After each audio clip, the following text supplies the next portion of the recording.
حضرت بلال حبشی رضی اللہ تعالیٰ عنہ کے ذمہ تھا نبی پاک علیہ السلام کے مہمانوں کی دیکھ بھال۔ ایک یہودی تھا، بلکہ یہودیوں کا عالم تھا۔ اس نے ایک دن حضرت بلال حبشی سے کہا کہ مجھے پتہ چلا ہے کہ آپ حضور کے مہمانوں کے لیے سارے بندوبست کرتے ہیں اور بعض اوقات آپ قرض بھی لیتے ہیں، تو میرے پاس کچھ اضافی پیسے پڑے ہوتے ہیں، مجھ سے قرضہ لے لینا۔ حضرت بلال نے کہا ٹھیک ہے، قرضہ اس سے لے لیا، ایک وعدہ اس کے ساتھ طے ہو گیا۔ سیدنا بلال حبشی رضی اللہ تعالیٰ عنہ نے وہ پیسے لا کے مہمانوں پر خرچ کر دیے۔ ابھی اس وعدے میں نا پیسے لوٹانے میں کچھ دن باقی تھے۔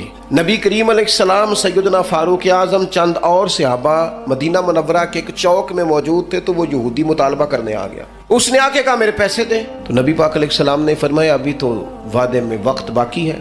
اس نے معاذ اللہ سخت باتیں کرنی شروع کر دی۔ اب آپ کے پاس دلیل بھی ہو، آپ سچے بھی ہوں، وعدے میں ٹائم بھی ہو، تو کسی کی سخت بات سنی جاتی ہے۔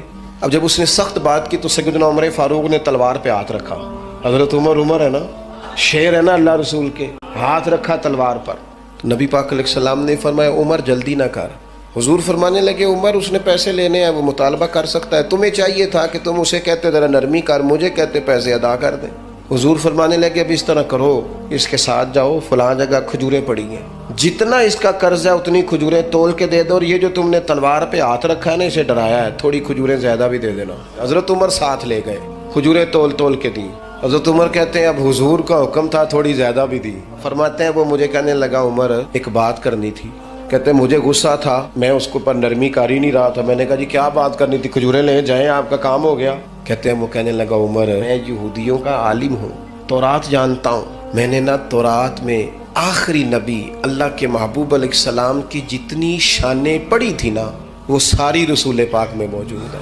ایک شان میں نے یہ حضور کی پڑھی تھی کہ وہ بڑے حلیم ہوں گے، ان کے مزاج میں کمال حوصلہ ہوگا، اور جتنا جتنا کوئی جہالت کرتا جائے گا محبوب کی بردباری اتنی بڑھتی جائے گی۔ عمر میں نے جان بوجھ کے قرضہ دیا تھا، باقی ساری شانیں دیکھ لی تھی، یہ میں دیکھنا چاہتا تھا، میں نے قرضہ بھی جان بوجھ کے دیا، وقت سے پہلے بھی جان بوجھ کے آیا، سخت باتیں بھی معاذ اللہ کی، لیکن جب رسول پاک صلی اللہ علیہ وسلم کی بردباری، حوصلہ اور وفاداری دیکھی تو عمر اب تو مہربانی کرنا، مجھے لے چلنا، نبی پاک سے معافی بھی لے کے دے دے اور رسول پاک کا کلمہ بھی پڑھوا دے۔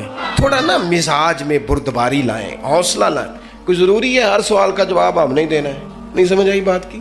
کوئی ضروری ہے کہ جو بندہ جو بات کرے گا ہم اس کی سطح پہ اتریں گے؟ میں تینوں پوچھ لینا ہے، کئیاں نو نہیں بھی پوچھی دا۔ میں اکثر دوستوں سے کہتا ہوں ساری عدالتیں خود نہ لگاؤ، ایک عدالت قیامت والے دن بھی تو لگنی ہے نا، کچھ فیصلے اس عدالت پہ بھی چھوڑ دو، کچھ چیزیں اللہ تبارک و تعالیٰ کی بارگاہ پر چھوڑ دو۔ ہمارا ایک تو استقامت کا مزاج نہیں، دوسری بردباری نہیں۔